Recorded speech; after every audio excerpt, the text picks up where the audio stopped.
दोस्तों इस लेक्चर में हम लोग रिलेशनशिप इस्टेब्लिश करने जा रहे हैं इलेक्ट्रिक फील्ड और इलेक्ट्रिक पोटेंशियल के बीच में। दो तरीके से करेंगे, ये एक सिंपल तरीका है, उसके बाद जो है line integration of electric field लेंगे, वो उसके लिए एक अलग वीडियो में काम करेंगे। सिंपल यहाँ पे हमने क्या किया, एक चार्ज पार्टिकल Q ले लिया और इससे x दूरी पे हमने एक पॉइंट A ले लिया। तो जाहिर सी बात है, जैसे ही यहाँ पे यूनिट पॉजिटिव टेस्ट चार्ज रखेंगे तो इस चार्ज की वजह से इस पे एक फोर्स लगेगा। एम आई राइट? क्यों? क्योंकि इसकी यहाँ पे एक इलेक्ट्रिक फील्ड होगी। तो आप पहले ही कह सकते हैं कि सर इलेक्ट्रिक फील्ड इस पॉइंट पे, ए पॉइंट पे इलेक्ट्रिक फील्ड क्या होगी, जो उस पॉइंट पे फोर्स लग रहा है, इलेक्ट्रोस्टैटिक फोर्स लग रहा है। किस पे बेटा? यूनिट पॉजिटिव चार्ज पे। किसके द्वारा? प्लस Q चार्ज के द्वारा। तो इलेक्ट्रिक फील्ड हो गई F/Q0। कहने का मतलब है, जहाँ कभी मुझको फोर्स लिखना होगा, इलेक्ट्रोस्टैटिक फोर्स इलेक्ट्रिक फील्ड के द्वारा जो चार्ज पे लग रहा होगा उस charge into multiply by E हो जाएगा। एम आई राइट बेटा? अब आइए, अब आप कह रहे हैं कि इस फोर्स के अगेंस्ट हम फोर्स लगाएंगे इस डायरेक्शन में, उतना ही लगाना पड़ेगा और हम थोड़ा से दूर पॉइंट B पे आ जाएंगे, जो कि हमारा dx दूरी डिस्प्लेसमेंट हुआ है। यहाँ से यहाँ तक हमारा डिस्प्लेसमेंट dx हुआ है। दोनों वेक्टर क्वांटिटी हैं। एम आई राइट? आप जानते हैं फोर्स भी है और डिस्प्लेसमेंट भी है। तो देखिए इनके बीच का एंगल, दो वेक्टर के बीच का एंगल ये हुआ, फोर्स और डिस्प्लेसमेंट कितना हुआ बेटा? 180 हुआ। अगर आपसे कहा जाए कि सर वर्क डन बताइए, कब कहें इस यूनिट पॉजिटिव चार्ज को A पॉइंट से B पॉइंट तक लाने में कितना काम किया गया, यानी work done to bring this unit positive charge from A point to B point, तो आप कह देंगे कोई दिक्कत नहीं सर, फोर्स इनटू डिस्प्लेसमेंट का डॉट प्रोडक्ट। बड़े आराम से आप कह सकते हैं F इंटू dx कॉस कितना है बेटा? दिख रहा है साफ साफ, फोर्स इधर लग रहा है क्योंकि ये भी पॉजिटिव है, डिस्प्लेसमेंट इधर कर रहे हैं और दोनों 180 डिग्री के डिफरेंस में दो वेक्टर हैं। कॉस 180 आप जानते हैं माइनस के बराबर होता है। आइए, आपको वर्क डन मिल गया, यानी सब कुछ मिल गया। आपने कहा सर ये वर्क डन F अभी निकाला था, इस पे लगने वाला फोर्स Q0E पहले से था, ये माइनस इंटू dx।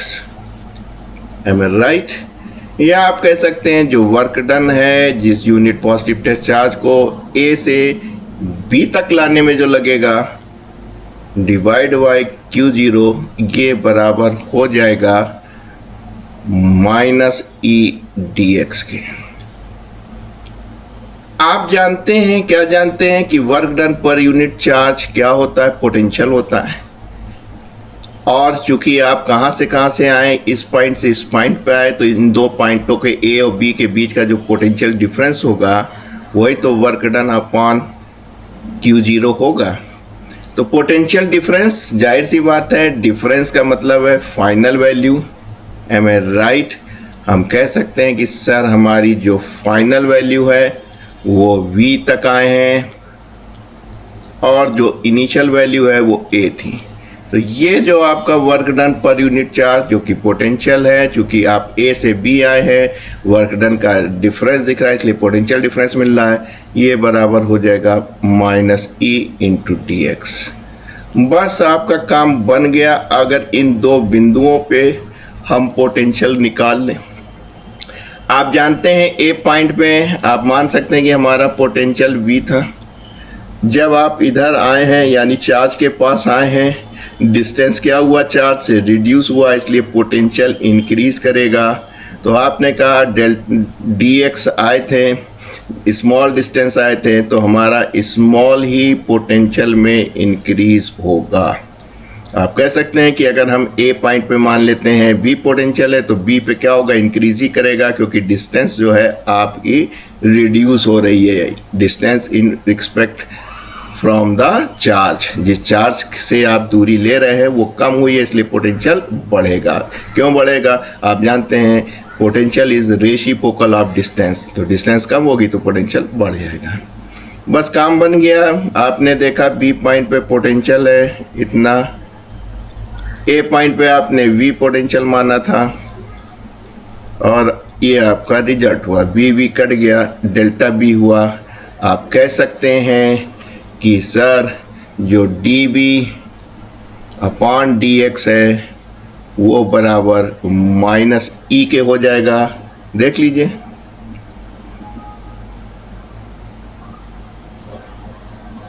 वो आपका माइनस ई हो जाएगा। M A right? देखिए D B upon D X minus E हो जाएगा।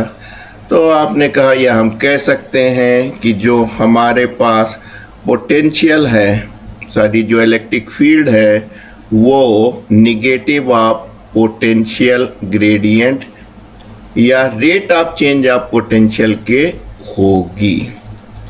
तो देखिए कितनी आसानी से आपने निकाल लिया था। ए पॉइंट से चलते हुए फोर्स को देखा आपने, वहाँ से आपने वर्क डन निकालना और वर्क डन अपॉन जो चार्ज था उसको पोटेंशियल डिफरेंस में चेंज कर लिया और फाइनली आप पहुँच गए एक ऐसे रिजल्ट्स पे जो बहुत इम्पॉर्टेंट है।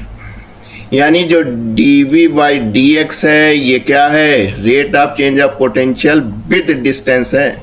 जनरली आप लोग पढ़ते हैं rate of change of time, लेकिन देखिए ये D by D X of X है, यानी change in potential with times known as the potential gradient.